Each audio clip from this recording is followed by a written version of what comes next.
खुदा न खास्ता ऐसा ना हो पूरा मुल्क खड़ा हो जाए और फिर ना हम संभाल सकेंगे ना पॉलिटिकल पार्टी संभाल सकेगी। इतने छोटे हैं, अगर मैं इतना छोटा आदमी होता तो इनको ये पावर देता।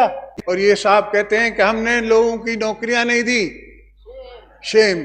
पहले एक दूसरी तरफ उंगली उठाने से पहले अपने गिरबान में देखें। आप रेडियां तोड़ें, इनको खत्म करें, तो क्यों लोग रो रहे हैं, क्यों इंडस्ट्रियां रो रही हैं? अस्सलाम वालेकुम नाज़रीन इकराम, आपको मुकम्मल वीडियो दिखाते हैं। आज आसिफ अली जरदारी ने पूरे मुल्क में कुराम मचा कर रख दिया। ऐसी तकरीर की कि तमाम तर चीज़ें पूरी कौम के सामने साफ करके रख दी। जरदारी ने पूरी कौम को मुखातिब करते हुए क्या कहा, इंतहाई अहम गुफ्तगू आप सुने, फिर इस पर बात करते हैं। हज़ारों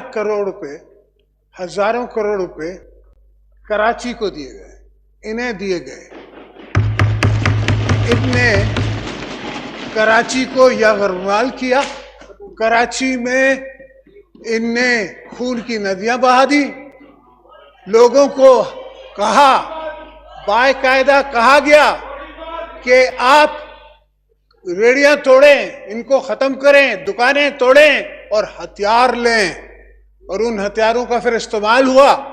पूरा पाकिस्तान जानता है, ये नहीं कि सिर्फ मैं जानता हूं, पूरा पाकिस्तान जानता है।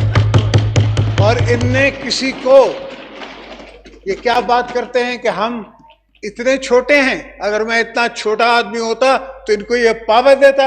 इस पार्लियामेंट को किसने पावर दिया? मैंने दिया।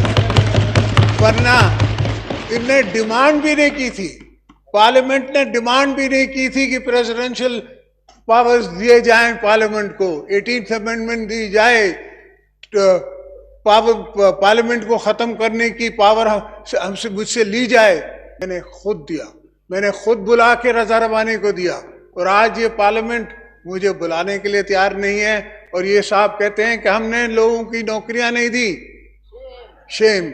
इनको सोचना चाहिए कि हम इंसानी हकूक पसंद लोग हैं, हमने कभी हथियारों को हाथ नहीं लगाया। हालांकि अगर पूरा सिंध लड़ पड़े तो ये बेचारे वैसे ही थोड़े थे, मगर हमने कभी ऐसी सोच भी नहीं रखी। ये हमारी सोच नहीं है, ये किसी और सोच रखने वालों की सोच है। और हमें पता है कि इन्हें किसने बनाया, क्यों बनाया, किस वास्ते बनाया। अब जब उनने इनको यतीम छोड़ दिया है तो अब ये शोर डाल रहे हैं किसी न किसी तरीके से। तो इन फाजिल दोस्त को मैं बताना चाहूँगा कि पहले एक दूसरी तरफ उंगली उठाने से पहले अपने गिरबान में देखें। ये देखें कि आपने क्या नहीं किया, क्या नहीं किया।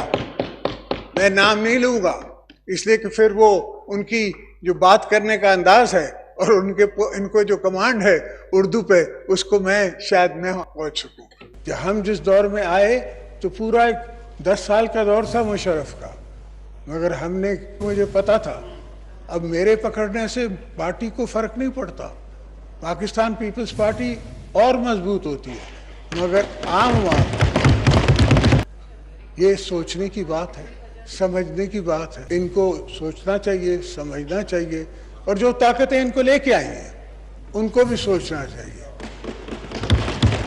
कि अगर ऐसा ना हो, खुदा न खास्ता ऐसा ना हो, एक पूरी अवाम खड़ी हो जाए, पूरा मुल्क खड़ा हो जाए और फिर ना हम संभाल सकेंगे, ना पॉलिटिकल पार्टी संभाल सकेगी, ना कोई और संभाल सकेगा।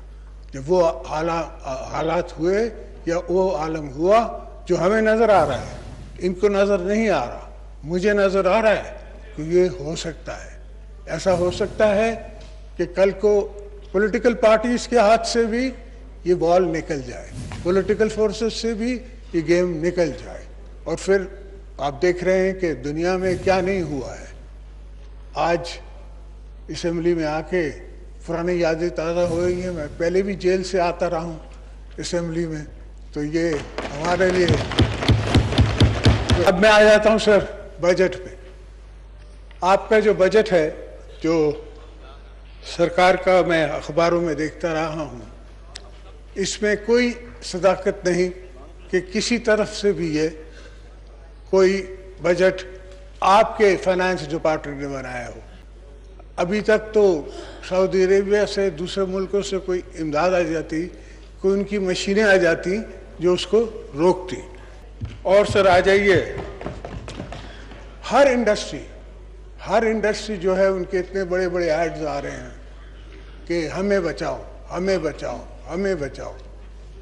تو یہ کیا ماجرا ہے کہ اگر اتنا اچھا بجٹ ہے, اتنا ایکسپیکٹڈ بجٹ ہے, اتنے اس میں IMF کے جو ہمیں پیسے مل رہے ہیں, تو کیوں لوگ رو رہے ہیں, کیوں انڈسٹریاں رو رہی ہیں, کیوں غریب رو رہا ہے؟ خائیں بڑھائی ہیں, ان کے ساتھ ساتھ اس پہ ٹیکس بھی لگا دیا ہے.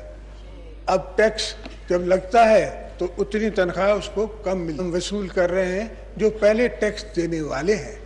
اور باقی ہم نے ایٹماسفیئر ایسا کریٹ کیا ہوا, جہاں سے میں آ رہا ہوں ان کے پاس ایسا ایٹماسفیئر کریٹڈ ہے, اتنا خوف ہے انڈسٹریلسٹ کو, اتنا خوف ہے عام بزنس مین کو کہ وہ کسی چیز میں ہاتھ ڈالنے کے لیے تیار ہی نہیں ہے, کوئی دھندا کرنے کے لیے تیار ہی نہیں ہے. چیک بک پہ اگر 5 لاکھ کے اوپر آپ کے پیسے ہیں تو آپ FPR کا نوٹس ہے, آئیے حساب دیجیے. ملک میں کون کون حساب دے گا, کہاں کہاں تک حساب ہوگا؟ یہ حساب کتاب بند کیا جائے, آگے چلنے کی بات کر لیتے ہیں. اور اس کو اکنامک پالیسی کو ایک ہمیشہ کے لیے اونرشپ دیتے ہیں تاکہ یہ اونرشپ رہے. آج کوئی اور ہے, کل کوئی اور ہوگا.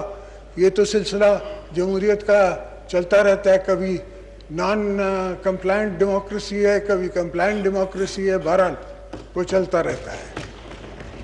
تو میں یہ جانتا ہوں, یہ سمجھتا ہوں کہ پاکستان ہے تو ہم سب ہیں, اگر پاکستان نہیں ہے تو کوئی کچھ نہیں ہے. اور خاص کر کے پیپلز پارٹی کے لیے جس نے ہم نے اپنی جانوں کا نذرانہ دیا ہے, بھٹو صاحب کی شہادت, بی بی صاحبہ کی شہادت, اس پہ میں نے کھڑے ہو کے کہا کہ نہیں پاکستان. تب بھی میں نے 13 سال کی عقوبتیں صحیح تھیں جیلوں میں, مگر اس سے کوئی فرق نہیں پڑتا. انسان انڈیویجول ہے, انڈیویجول کی کوئی کیپیسٹی نہیں ہے. چیز تو ملک ہے, اگر ملک ہے تو سب ہے, اگر ملک نہیں تو کچھ نہیں.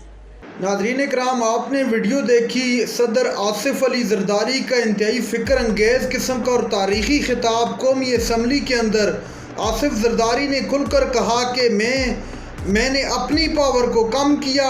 18ویں ترمیم کے بعد میں نے پارلیمنٹ کو اختیارات دیے. اگر میں بدنیتی ہوتی مجھ میں, اگر میں اپنا بھلا سوچتا تو میں یہ کبھی بھی نہ کرتا. میں نے پارلیمنٹ کی بہتری سوچی, اس ملک کی بہتری سوچی, لیکن بدلے میں مجھے کیا ملا؟ ناظرین کرام, آصف علی زرداری کا کہنا تھا کہ ان لوگوں کو میں اب کیا کہہ سکتا ہوں, ان کو شرم آنی چاہیے.